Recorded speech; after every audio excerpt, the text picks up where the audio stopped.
stir to incorporate.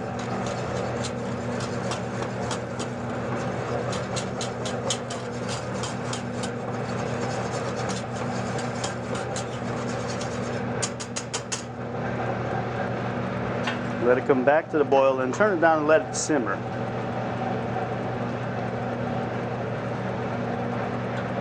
We want the grits to absorb all of the liquid here in the steps that we added in. Again, to make them real nice and creamy. So to cook them slow that way, and it'll work just fine. With the regular grits, for the fried grits, when the water comes to a boil, you can just add all the grits to that. Again, stir them.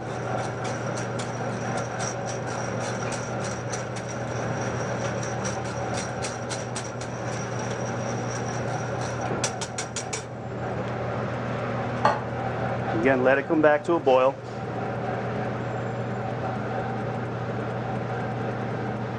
And turn it down and let it simmer. Now this one you're going to have to stir occasionally while it's cooking, just to prevent lumps from forming. And we have all the liquid in at one time. When it's all ready to go, all the liquid will be absorbed by the grits, and then we're going to pour it out onto a sheet tray and let it solidify. Now the mushrooms. With 5 different kinds of mushrooms here. All local mushrooms with the exception of the enokis. These are shiitakes. And we want nice thin slices of shiitakes. I hold them by the stem and rock the knife back and forth across them until we get nice, pretty little julienne strips.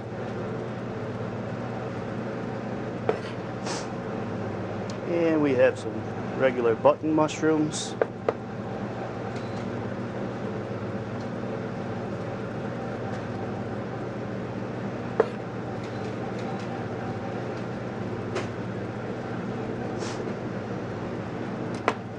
Check our grits.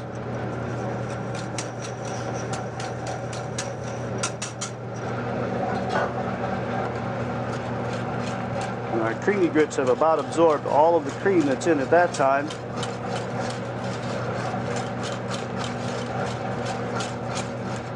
So now we're going to add another 1/3 of the cream.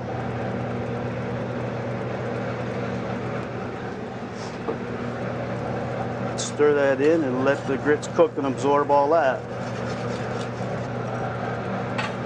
The quick cooking grits take about 4 or 5 minutes for the regular, and they'll be good enough to put on the sheet tray and go. And here we have some oyster mushrooms. And these we want to just lightly trim them. The end part is very tough and fibrous. And when you do that, they're going to fall apart a little bit, but that's okay because that's what we need for our saute of the stew here. The finished yellow grits go onto a buttered sheet pan.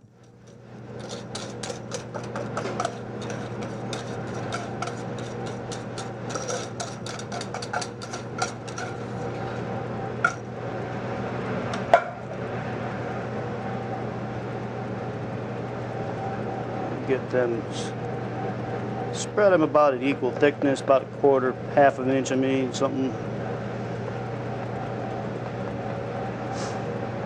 And then we're going to wrap them and chill them.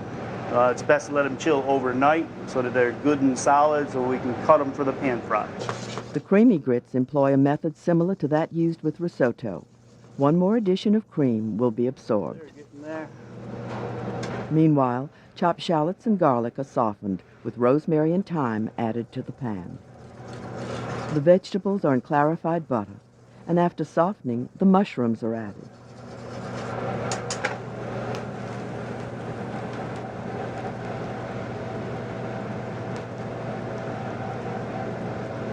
Crowd too many of them in there.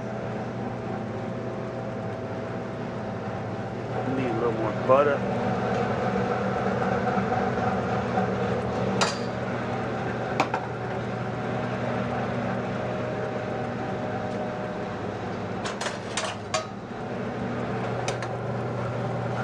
The mushrooms, stems, and trimmings were added to 3 cups of reduced veal stock, which is the base for the sauce. I'm going to strain some of that seasoned veal stock in with our mushrooms.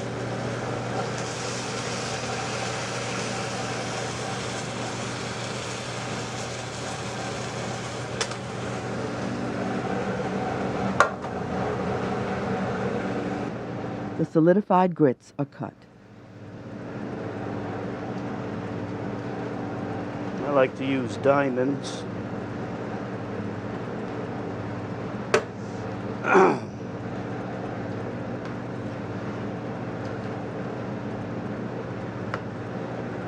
You can use any shape you want. It doesn't have to be anything special. You can cut them out with cookie cutters, anything you want. The grits cakes are coated with beaten eggs and cooked in clarified butter.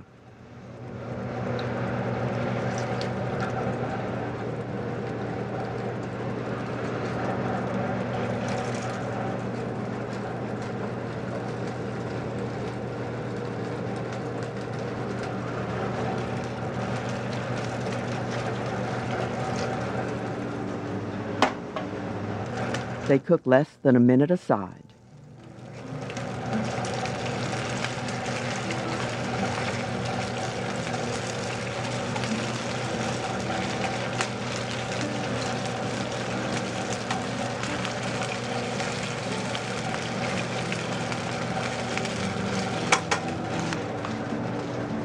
Take our cream grits,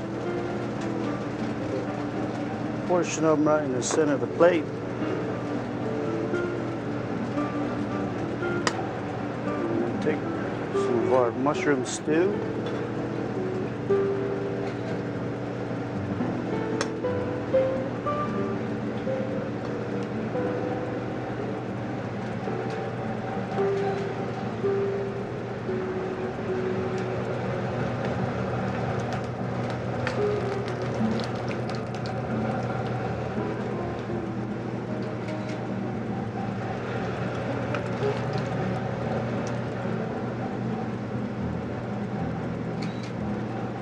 Two fried grit cakes right on top.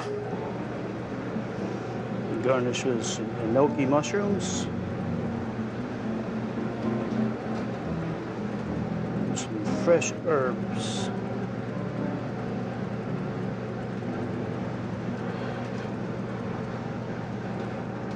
And there we have it.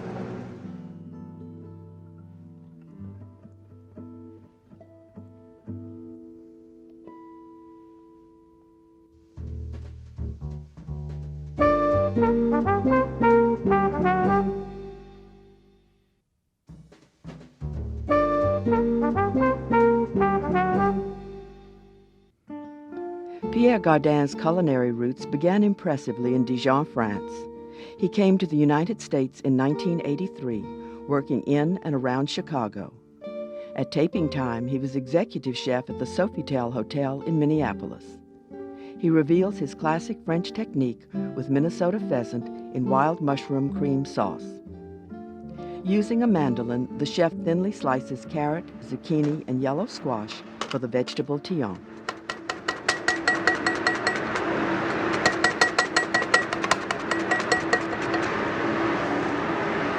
The yellow squash, same thing.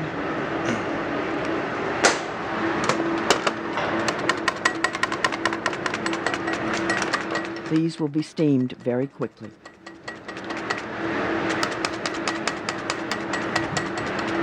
Diced tomato is also used.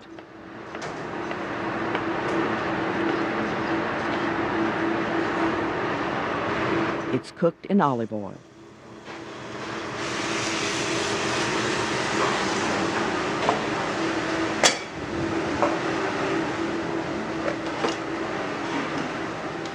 Wait a minute. So garlic and shallots, some salt and pepper.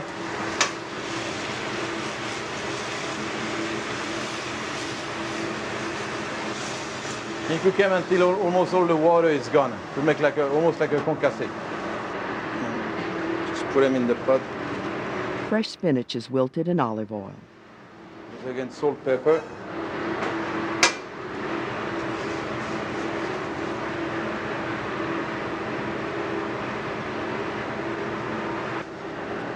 So to make the vegetable, let's use a cookie ring. This one is a piece of pipe, scallop, but cookie ring would do. Start by putting some of the spinach at the bottom.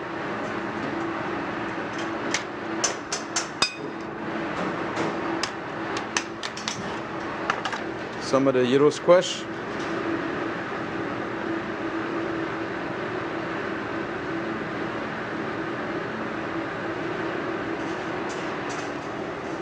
Same thing with salt and pepper.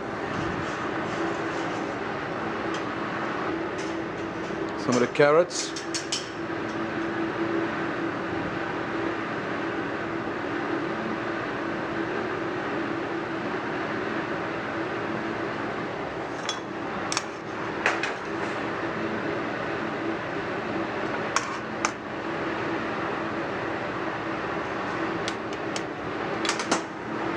And finish by the zucchini.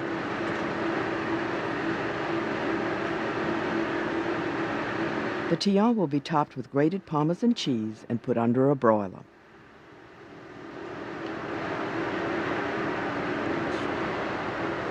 Okay. And if you want to put it under the salamander, you put a bit of Parmesan cheese on it. Lightly pressed. And you remove the cookie ring and your vegetable is ready. And it goes in the salamander. Get the pheasant ready. It's like an airline breast. Chicken could be used instead of pheasant. Could be the same way. Only the breast and leg are used. Scrape a bit the bone. The pheasant is seared quickly in butter. So then you add three kinds of mushroom: the shiitake, oyster, and fresh morels.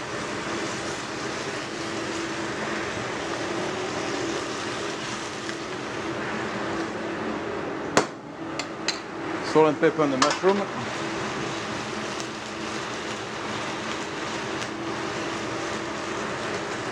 Some garlic and shallots.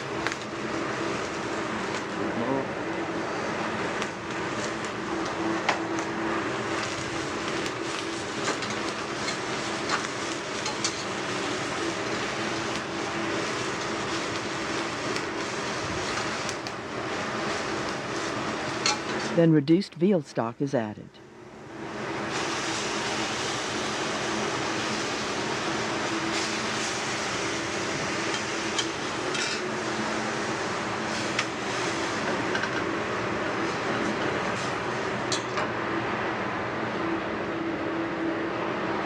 And some heavy whipping cream. Bring to a boil and put it in a 375-degree oven for about 7 to 10 minutes. Presentation starts with the molded vegetables. Remove the tenderloin. Okay.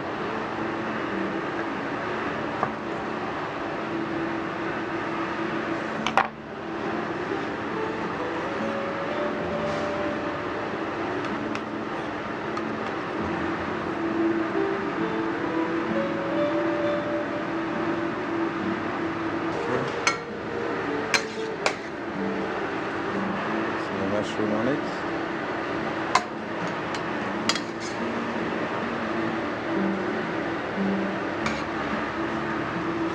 And that's it.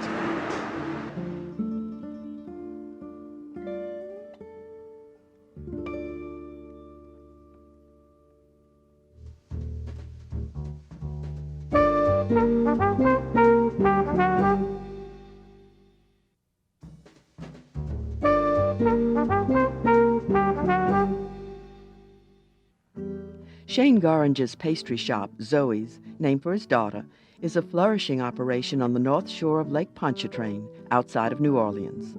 It offers a full range of pastries, from down-to-earth to the chef's artistic creations, like this dessert, a fanciful item called Mariposa. Okay, this is a dessert with a butterfly that actually comes off of the plate with fruit sauces and a passion fruit mousse. To get the butterfly to come off the plate, we're gonna take a little aluminum foil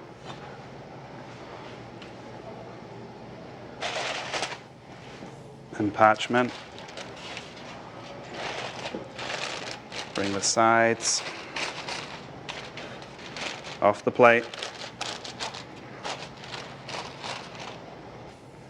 We're going to make a template. It's a butterfly larger than the plate.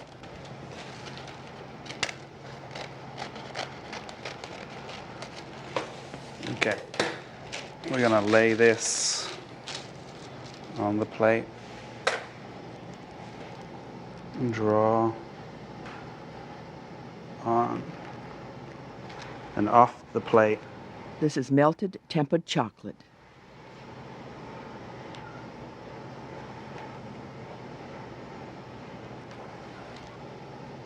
Carefully remove the template. We have to strengthen the wings so when we take away the paper, it's going to be freestanding. So we place this in the refrigerator to set, and then what we'll get then is the paper will more or less pull away by itself as the chocolate sets. And you just carefully lift the plate off to the foil and the parchment. Purees of blackberry, peach, and strawberry with creme anglaise are used inside the wings.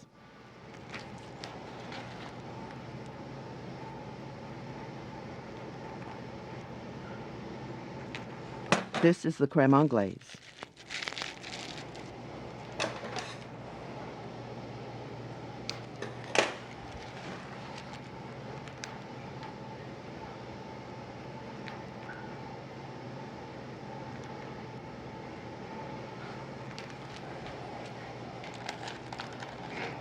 Strawberry.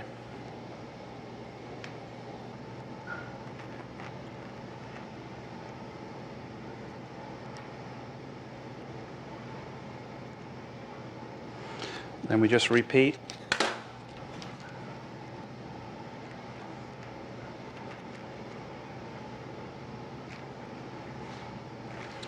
The procedure.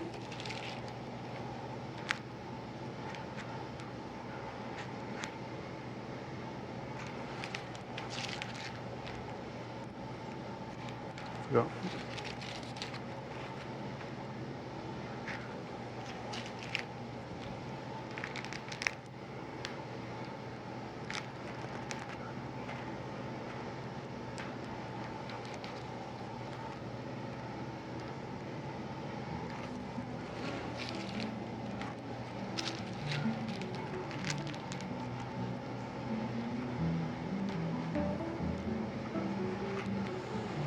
Then we're gonna, once you get the plate filled, we're gonna take a skewer and drag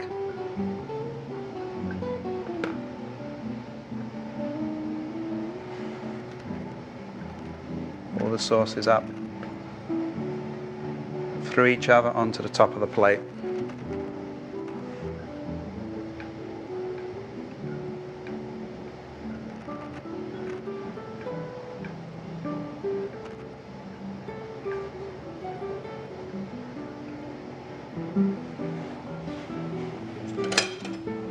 You can use, this here is a passion fruit mousse, but you can use sorbets, mango mousse, any kind of mousse really that goes along with fruit.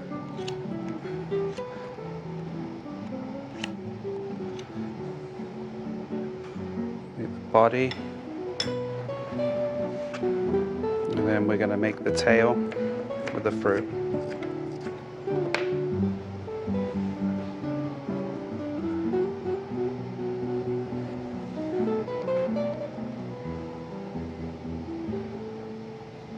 Okay, which to set and then like that.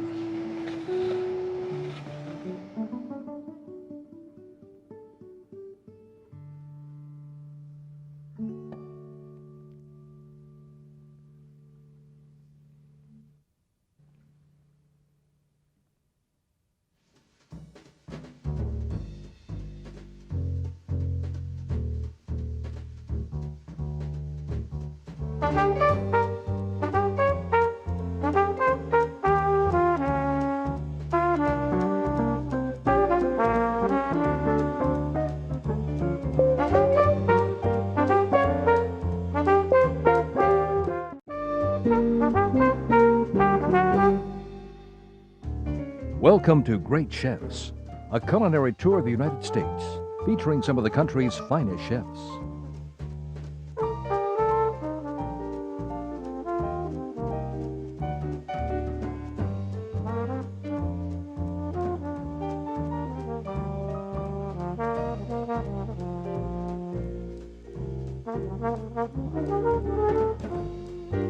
David Jarvis offers the appetizer this time from his restaurant Mélange outside of Chicago. It's pecan-breaded oysters with vanilla, cucumbers, and tomato. Then Reed Heron does an entree at Lulu's in San Francisco. It's an open-fire roasted leg of lamb served with a potato and artichoke gratin. Finally, pastry chef Min Duck offers dessert from New Orleans. It's comprised of 3 flavored cheesecakes, chocolate, lime, and almond, all sugar-free.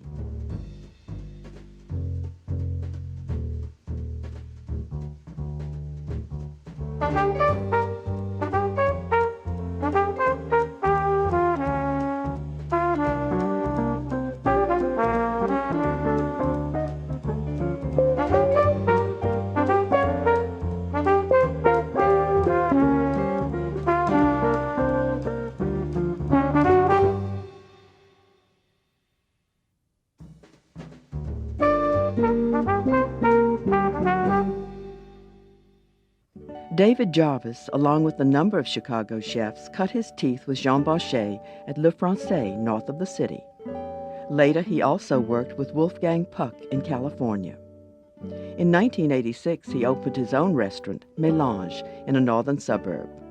From his American eatery, as he calls it, here are pecan-crusted oysters. The first step is to mix a pecan meal, which is putting pecans and flour in a food processor in a ratio of 3:1.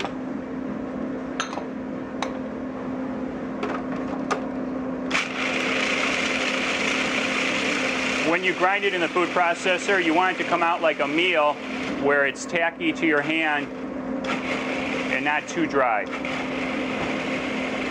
This will be used to dredge the oysters.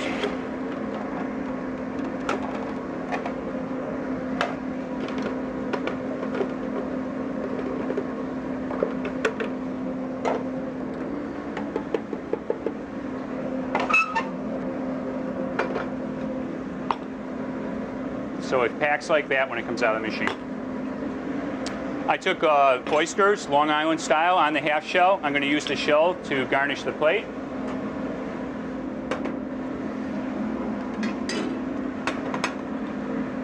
The oysters you can place right onto the pecan meal. And we'll let those just sit there for a bit. Our next step will be to make the sauce and the cucumber and tomato that go in it. The tomato I took the liberty of blanching ahead to make it easier to peel. Do the same thing with the cucumber.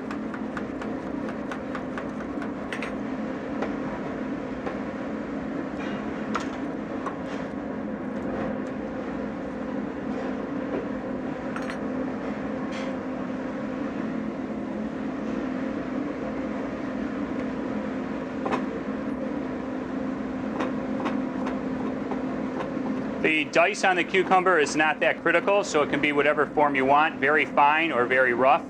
It's just a texture.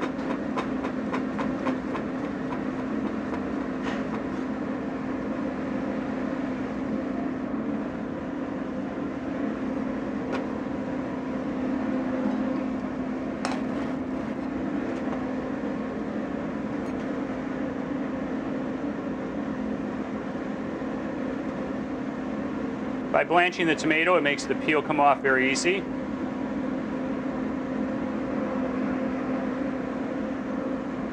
Cut it in half the long way and squeeze the seeds out.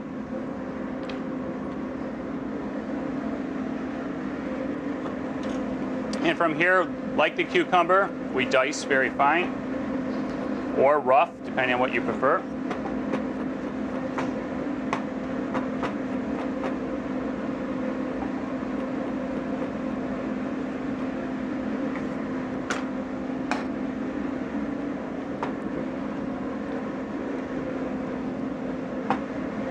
I now take my pan and I'll add the cream and vanilla bean and some of the tomato and cucumber. Vanilla bean, split it.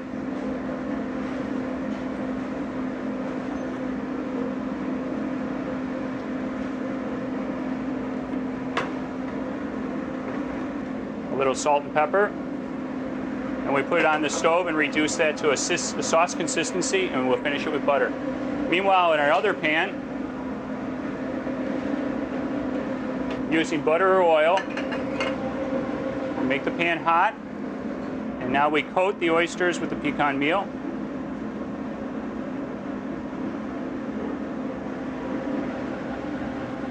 And when the pan's hot, but not too hot so to burn the flour and pecan mix, add the oysters.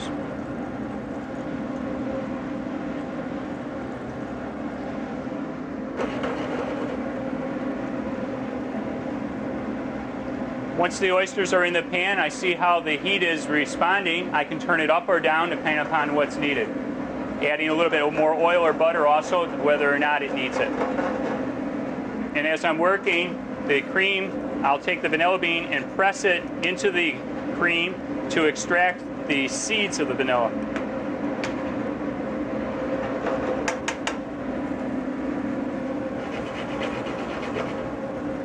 While these are both cooking, I'll set up my plate using assorted sprouts. I'm using 3 different types.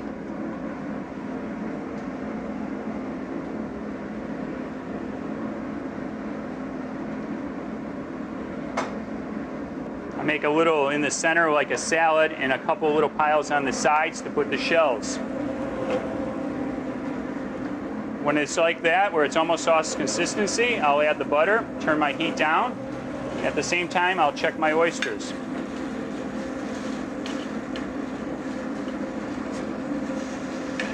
You want the oysters to be golden brown. And then I leave it off the fire and let them finish on the one side. Taking my butter, using a spoon or a whisk, stir in the butter into the sauce or cream.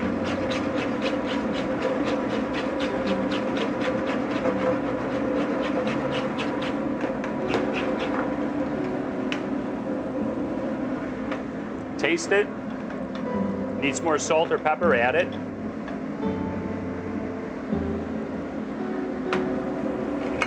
The oysters are ready now. We'll place a little bit of the sauce into each shell.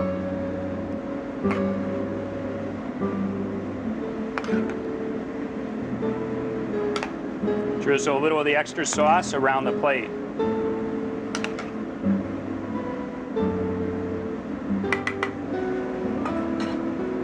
Take out the cooked bean and use it as a decoration, shall we call this, on the center.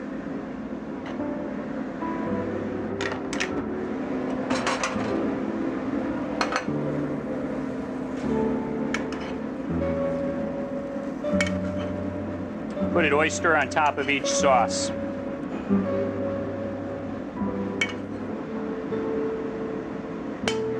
And melange pecan oysters. A very simple first course, or expounded and made into a main course.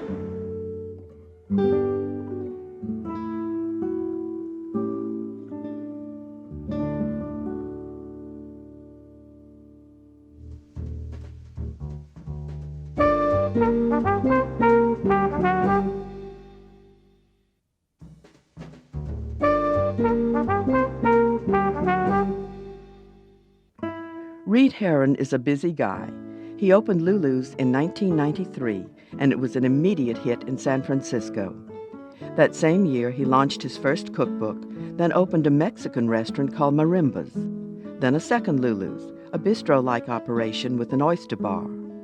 From the original Lulu's, here's his leg of lamb. A potato artichoke gratin is simply the sliced vegetables tossed in heavy cream, seasoned with chopped garlic, salt, and pepper.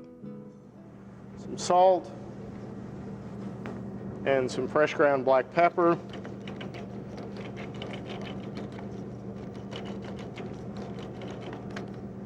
and these just get tossed together. And then kind of roughly layered in a gratin dish.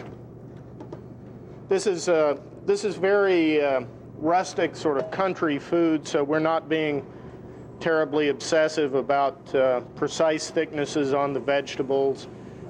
It's not necessary to cut these with a mandolin or a mechanical cutter. I think the slightly rough texture gives the dishes some charm. We'll take this and slide it in a 425-degree oven, or better yet, in your wood-burning pizza oven in your kitchen. And that'll bake for about an hour. Meanwhile, we take a whole leg of lamb, and we're going to leave most of the fat on the outside of the lamb. I'm going to cut a little bit off the face of it here. But the way we're going to roast it, most of the fat will melt away, and then any you don't wish to serve, you can slice off later. We're going to poke holes all over the side of the leg of lamb. And then we're going to take 3 very Provençal ingredients. Garlic, which we've sliced into thin slices, sprigs of rosemary, and anchovy. And before you wrinkle your nose up, anchovy is widely used as a seasoning in roast meats and chicken, and does not really add a fishy flavor at all. What we'll do is to take these little holes we've cut and kind of open them up with the finger and stuff a piece of anchovy, piece of garlic, and a sprig of rosemary down each of these holes.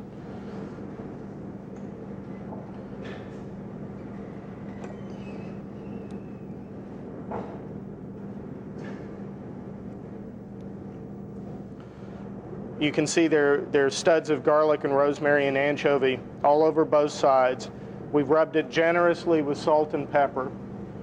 And if you're using your home oven, I would just put this on a rack straight in the oven and roast it with the fat side up.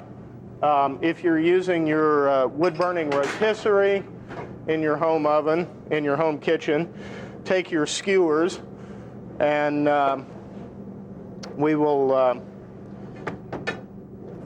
open a little hole next to the bone and skewer this whole leg, taking a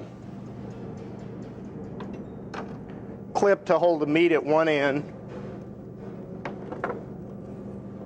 and force the joint of meat into this, tightening the clip down. Seriously, since no one has a rotisserie in their home, this actually can be wonderful done over a charcoal grill in the backyard if you work with a slow fire. Just laying the leg of lamb directly on the fire.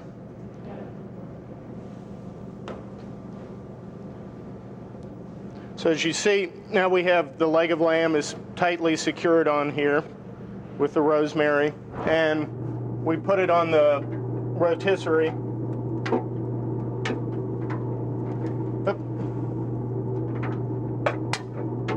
Put it on the rotisserie and let it turn in front of the fire. At Lulu, we serve the food family style, like you'd eat at home. We have, for a large group of people, we might serve a whole gratin and a leg of lamb. But individually, all you need to do is scoop out some of the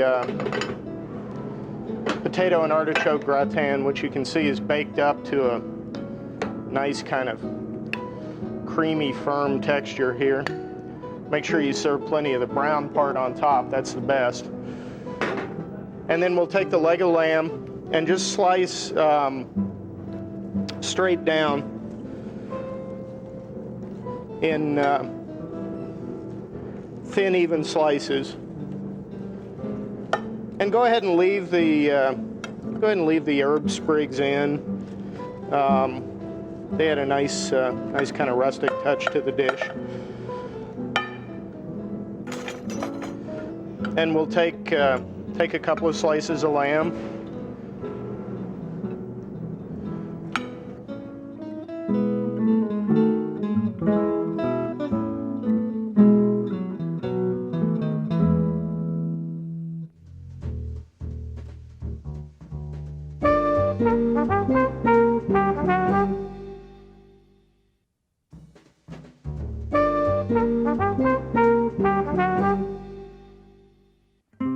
The pastry chef at the Montleon Hotel in New Orleans' French Quarter is Min Duc.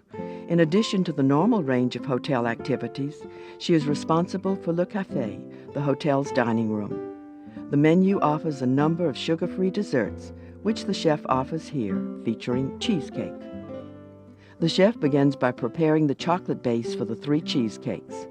It includes 12 ounces of melted butter.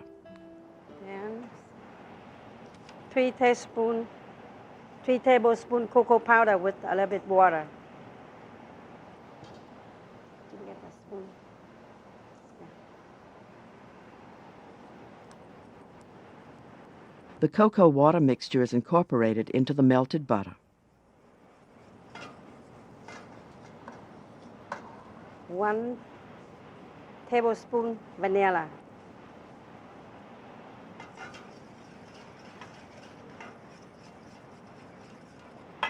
And 6 ounce wheat flour.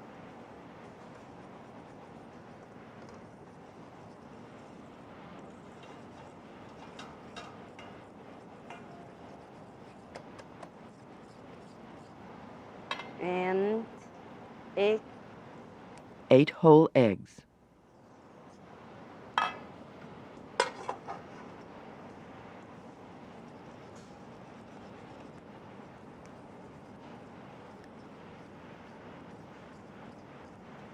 this 3 and 3 tablespoons equal sugar-free.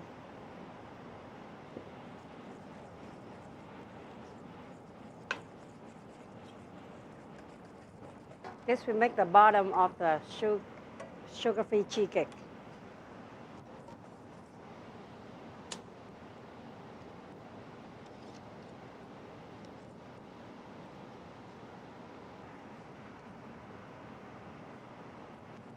The 12-inch pie pans are lined with parchment paper.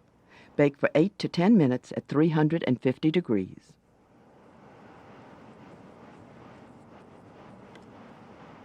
We start with the cream cheese to make the sugar-free cheesecake.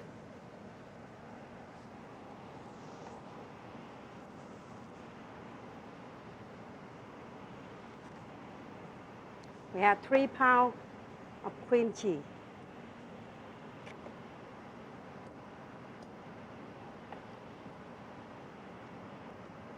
The filling base for the 3 cakes is identical, only the flavorings added later differ.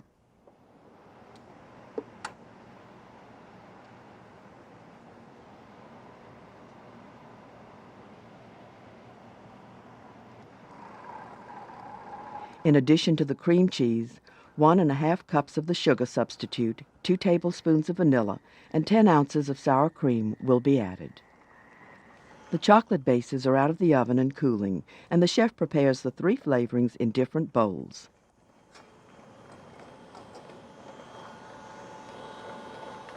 The first bowl I have almond extract. The second one I got lime juice.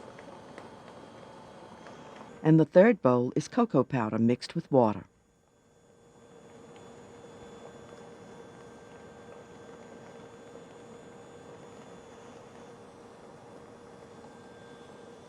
Some green food coloring is added to the lime juice.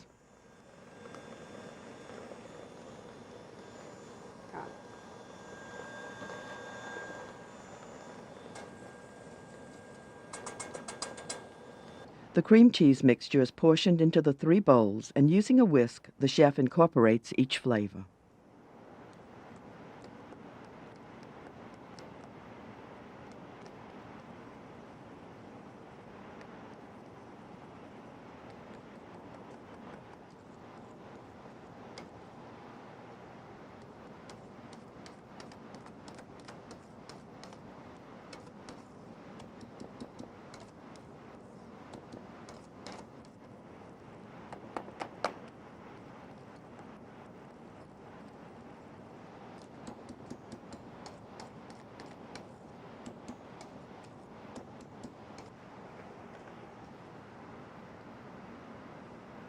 The filling is smoothed, and the cakes will go into a 350-degree oven for 15 to 20 minutes. Cool for 30 to 60 minutes after baking.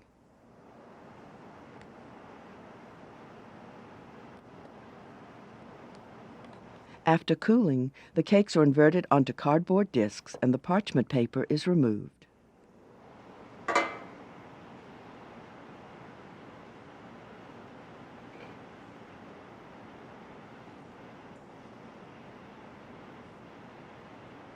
Garnish for presentation are fans of red and yellow apple.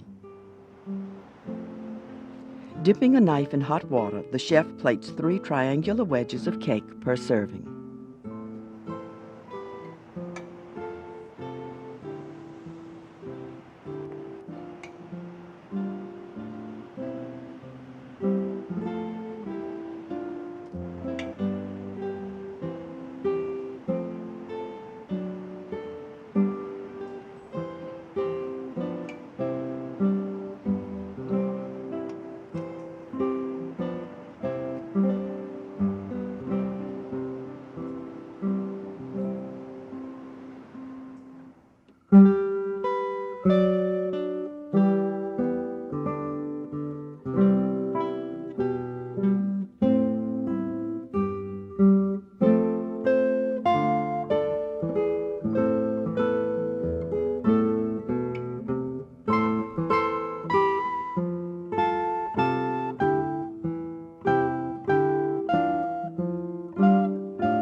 Welcome to Great Chefs, a culinary tour of the United States, featuring some of the country's finest chefs.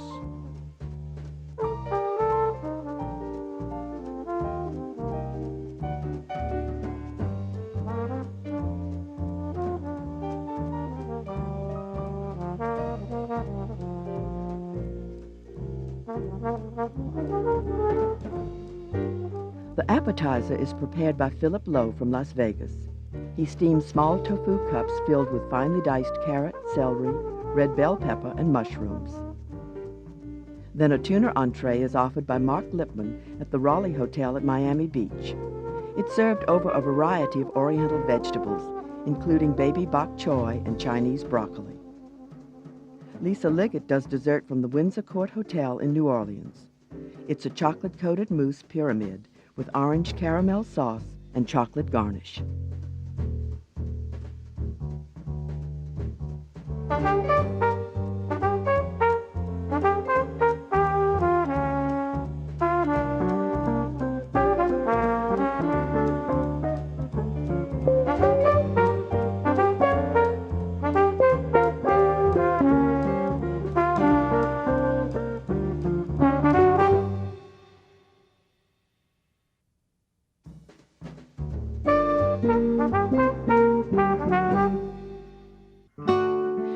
Jasmine is one of the several upscale restaurants in the billion-dollar-plus Bellagio Hotel in Las Vegas.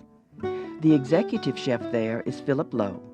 He started his culinary career in Hong Kong, then moved to San Francisco, where he eventually opened his own operation. From Jasmine, he presents sunflower tofu. The chef begins with blocks of tofu, also called soybean curd. It's made much the same way as cheese. Curdled soy milk is extracted from ground-cooked soybeans. First, we split the tofu to the 3 pieces.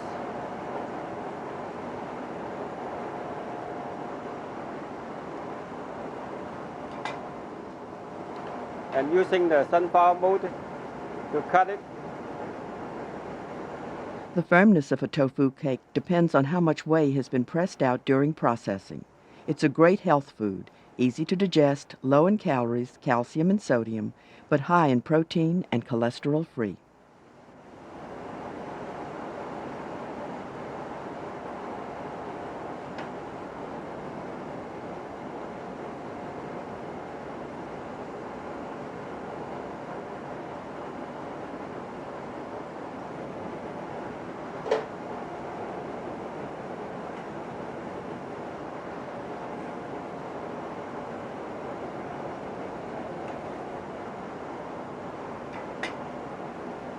Using a smaller cutter, a disc is taken out of the center, creating the tofu cup.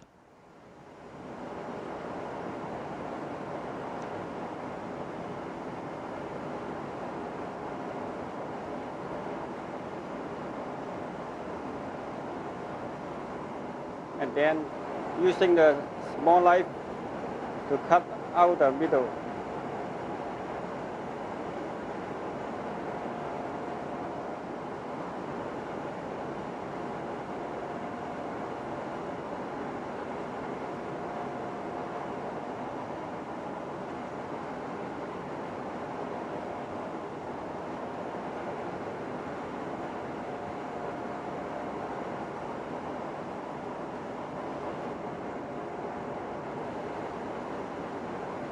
The cups will be filled with finely diced vegetables.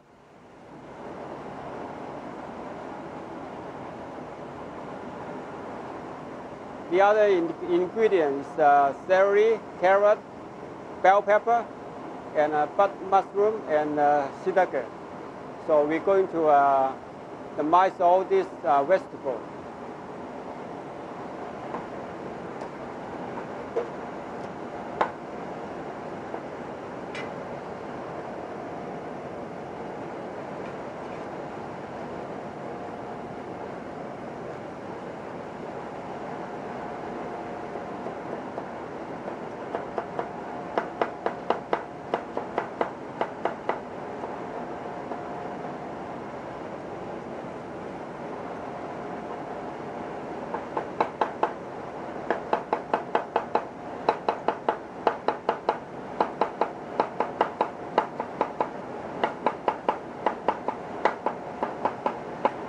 Now all vegetables are cutting to the mice, so we add a little bit salt.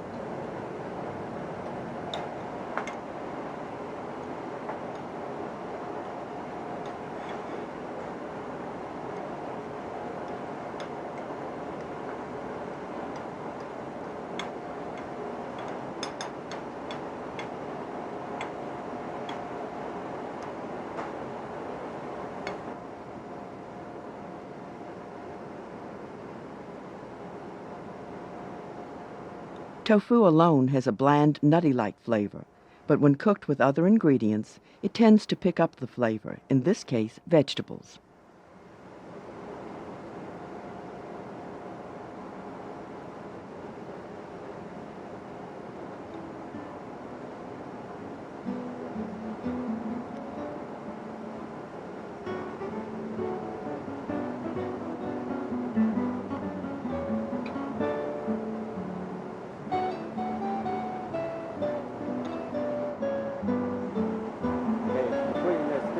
Steam it and cook about 4 minutes. So done. Wow, so beautiful.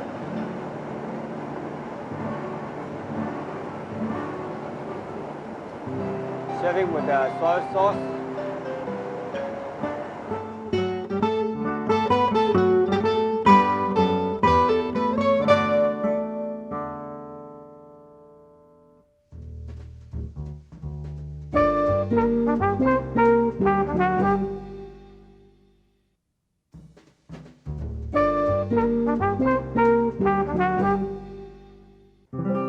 Mark Lipman received his early training and internship at La Veranda Cuisine in Paris. He then returned to the States and worked at, among others, the famed Bouley in New York. In 1993, he moved to Miami, and at taping time was chef at the Raleigh Hotel. He uses several Oriental products for this tuna entree.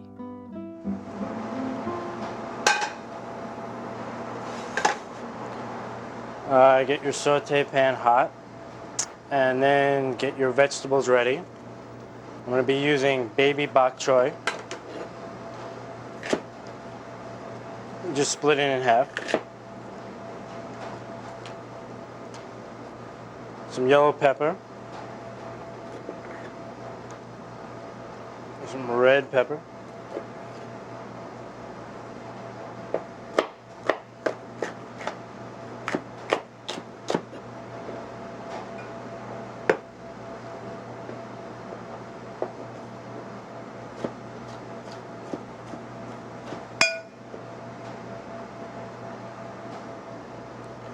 Some shiitake mushrooms.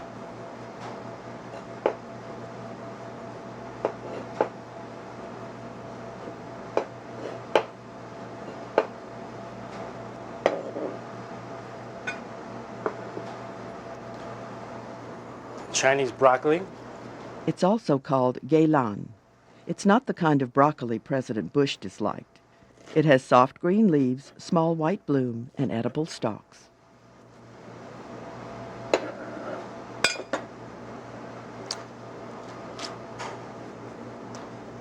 Baby corn.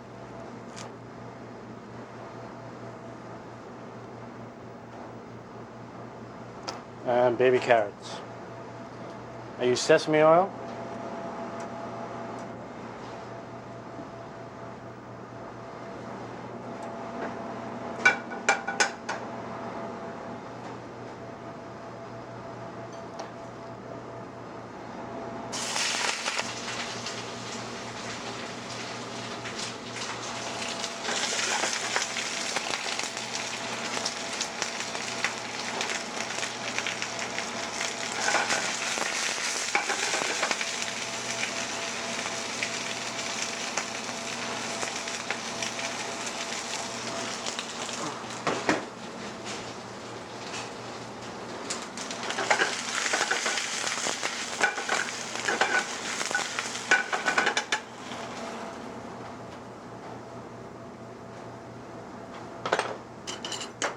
Some fresh ginger, cilantro, scallions,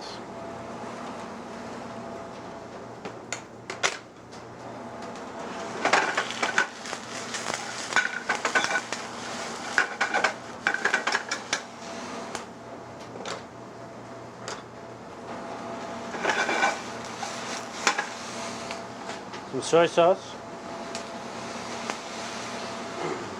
rice wine vinegar, some lemon confit. The lemon confit is a mixture of 1 part each sugar and salt with lemon peel.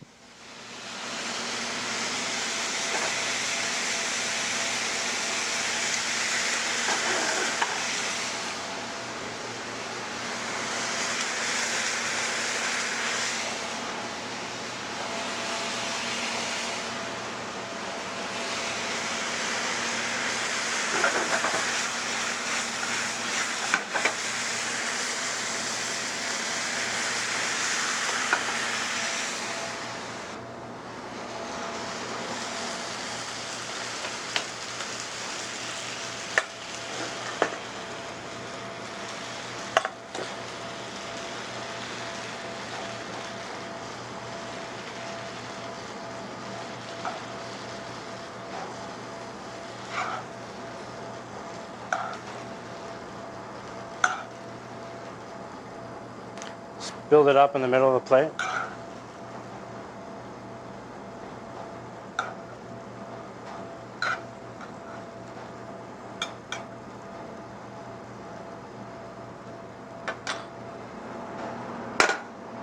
Now the tuna.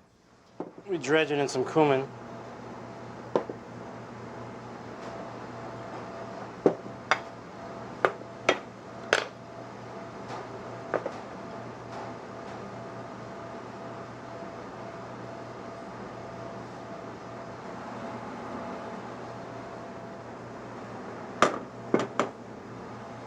The tuna pieces are grilled about 3 minutes, then turned and cooked 2 minutes on the second side.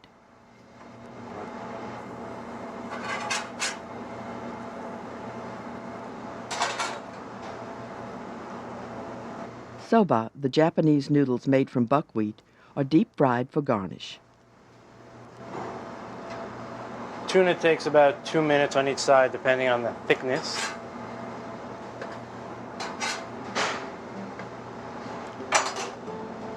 Let the tuna rest for a few seconds. Get a very sharp knife. Cut against the grain of the tuna.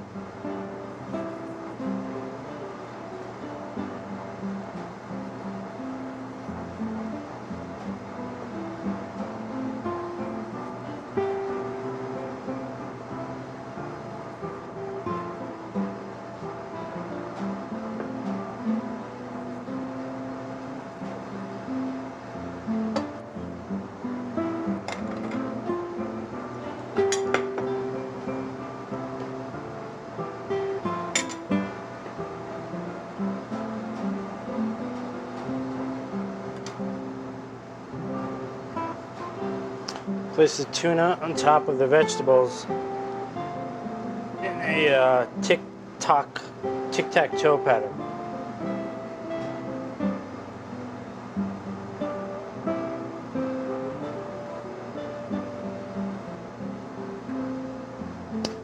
Garnish with some pomegranates, some more lemon confit, some toasted black sesame seeds, and some fried soba noodles.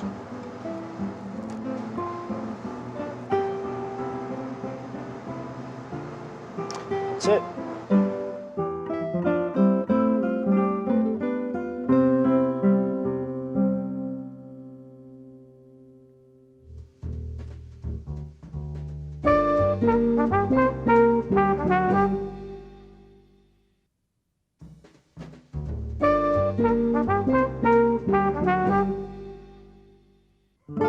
The Windsor Court Hotel in New Orleans boasts the Grill Room, Louisiana's only 5-star restaurant. Part of its fame can be traced to the desserts of Lisa Liggett. She worked in New York and Montego Bay, Jamaica, before joining the Windsor Court. Her dessert is called a chocolate crispy praline pyramid. Okay, now we're going to make a chocolate crispy praline pyramid. So we're going to start out by making a mousse, and we're going to heat up a little bit of the cream.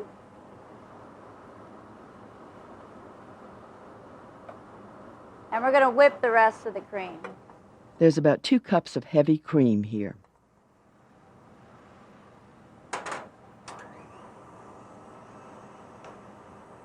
You want to wait?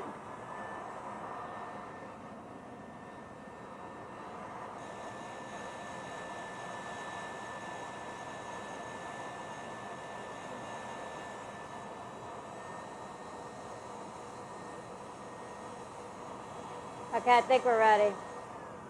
We're going to whip this to soft peaks.